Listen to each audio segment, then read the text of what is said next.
Hello folks, right now we are here with Jon Krakauer, one of the climbers in 1996 to Mount Everest. Hello John, how are you doing? Good. Nice.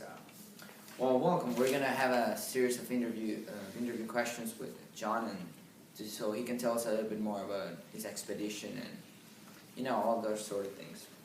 Okay, well, how did you first get into climbing, John? Well, the first time I ever went climbing was at 8 years old, when my dad took me on my first climbing trip. And right then and there I fell in love with climbing. I knew that I would love climbing for the rest of my life. And then when I left high school, another thing that sent me on the path that I've been on for my life is I went and took a 3-week trip to Alaska, and just by myself went out and that really ingrained climbing into my life, and I knew that it would forever be there. Wow, that's pretty neat. Okay. What motivated you to take on the task of reaching the summit of Everest? Well, Everest had always been a childhood dream of mine, and I think that I'm not alone in that. I think many people have that dream. But when being a journalist and a writer, I was given an amazing opportunity by Outside Magazine to go report on what it was like to actually climb Everest. And that's an opportunity that as a climber and as a dreamer, I just couldn't pass up. Yeah, I've never heard someone to climb Everest and write an article about it, and that's pretty impressive. Yeah, so first of all, what were your feelings toward your team members? I mean, you went with Rob Hall, right, and his team? Yeah, we went with the goal of reaching the summit on May 10th, and that is a very favorable date to summit Everest. This is May 10th of 1996, right? Yeah. Is well known at this point, the disaster that happened. But there were many other groups that were going because it's such a favorable day. One group that was very similar to ours in terms of the people that were on it and their mission. It was clients of Fisher's group, Mountain Madness, and they had a similar experience level within their group. Many people who weren't quite as experienced, and then mixed along with some other people who were. One of the other groups that climbed during the same time as us was a group from South Africa, and they arrived at Everest under controversial circumstances. That's right.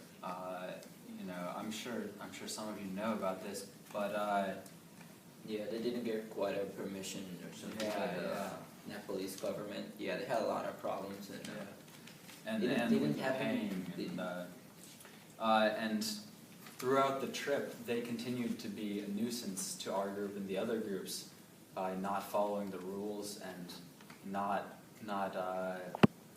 taking the responsibility seriously. Also, something interesting happened at the top of the mountain when you guys were trying to reach Rock Hall by radio, and something happened between the South Africans, and you guys remember that? Yeah, in the middle of the disaster, really, we tried to reach the South Africans and ask for help, and we were reaching out to everyone because we needed as much help as we could get, and they simply said no. They said they weren't going to help, and that for me shows how they acted throughout the whole trip. Yeah, that's right. It was a tough day, I guess, for you then. But anyway, you tell me. Yeah, right now you can go. What was the most enjoyable part of the expedition, John, and what was the most difficult, obviously? Well, I think that the most enjoyable and difficult part was dealing with the other people on the climb. It's as an experience. It's not summiting that's the greatest part of climbing Mount Everest. It's the experience. There's a whole journey that goes into it. And that's the same with a lot of climbing, I think. It's not the final destination that makes the climb, but the journey it takes to get there. And that was true with Everest. The difficult part, however, had to be losing friends that I'd made, and on the mountain we were a family. You had to trust these people with your lives, so we became really close. And to see those people die and to have a direct influence on the death of some of the people was very difficult. I'll probably never recover from what I went through that month. Yeah, that must have been really hard for you and for all the teammates. And there was something very interesting about Beck Weathers. When the storm hit the peak of the mountain, Rob Hole was stuck up there, and a lot of the people thought Beck Weathers was dead. But then what happened? Can you tell us a little bit more about it? Well, on a number of occasions, we thought Beck was done for. We thought he was dead. We saw that he was hanging on by just a thread, and many people had given up on him, almost everyone, multiple times. But he came back, and he fought. He's a fighter, and he's had serious trouble after Everest too, but he's still alive and optimistic, and that's just sort of the character that he had. And going into Everest, I think I judged him, and I had presumptions, and I didn't think that he could do that. I didn't think that he had the kind of personality of someone who's that strong and would keep going. Yeah.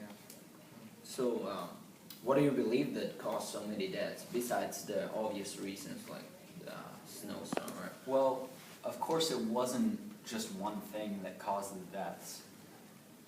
There were a number of small mistakes that led to it. I think that the thing I feel most guilty about is my role I played in it. And Rob Hall and Scott Fisher were on trial for